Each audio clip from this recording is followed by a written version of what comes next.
Hey Eddie, what's a fiduciary and what does that mean?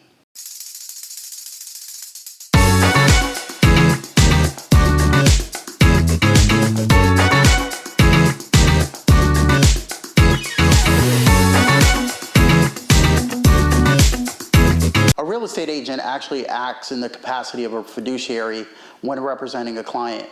And what I mean about that is that they have higher duties to their client, duties that far reach beyond their own interests, right? So when I'm representing a client, I really need to be considering that I'm there in the capacity that's similar to an attorney, that's similar to a financial advisor.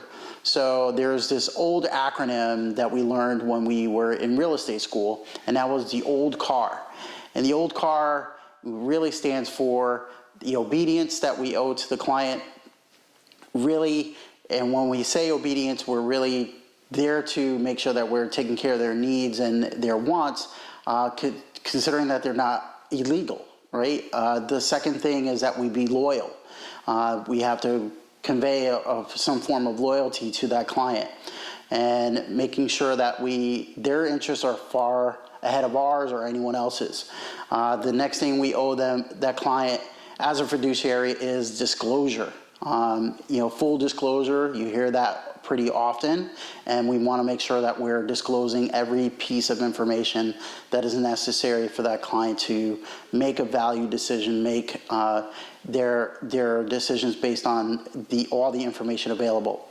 Confidentiality. So if a client then tells me something in confidence, I then need to make sure that I'm not conveying that to someone who's going to hold it against them or use it against them.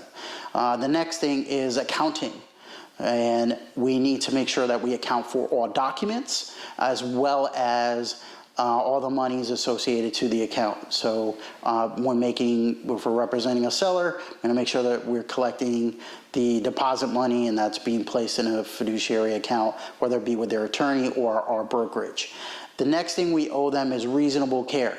So when reasonable care, we need to make certain that we are acting as professionally as possible. We're not the ordinary individual, so we need to make sure that we're constantly refining our skills in the representation that we give our clients, so that way we can offer them the reasonable care that is necessary in acting in the capacity of a fiduciary. So if you have any questions about what a fiduciary does, or you want to ask me anything, my name is Eddie Gutierrez. I'm with the Higgins group. I work on the MAPP team, and I'm here to help you.